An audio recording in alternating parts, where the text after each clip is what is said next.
Ginuyunan ni House Minority Leader of 4-Piece Party List Representative Marcelino Nonoy Libanan ang Pitadan Petron Corporation nga pag-angkatin 2.48 milyones bariles hinbarato nga crudo tikang nga Russia agud masiguro ang supplyhan lanahan nasod habot nga han sige-sige nga krisis sa enerhiya.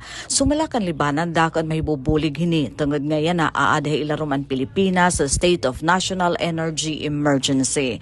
Ang bisan ano nga duga nga supply han mga produkto ang petrolyo bisan diin pa iton tikangin ang ila nga karawatan siring ni Libanan. Gintagan hinduan magbabalaod nga importante ang kalampusan han operasyon han Petron tungod kay hira nagsusupply han 30% han panginahanglan han merkado ha krudo ngan gasolina habugos nga Pilipinas.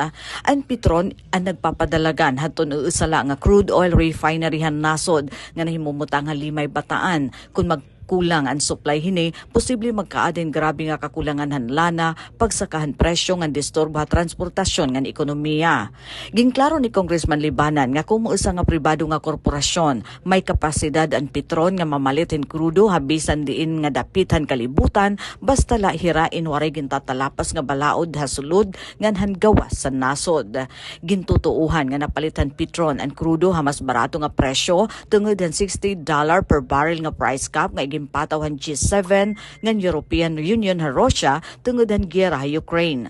Ini nga polisiya inagtutugot ang mga nasod gawasan Europa nga mamalithan lana han Russia basta la diri malapos sa igintalaan nga limitasyon han presyo.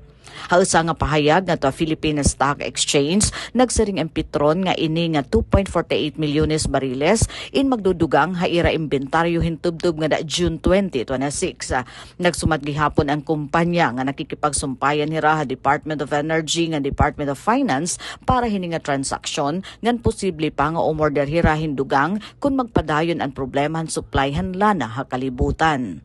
Para Habagong Pilipinas, Daisy Lalosa Bilizar, Radyo Pilipinas, Radyo Publiko, Borongan.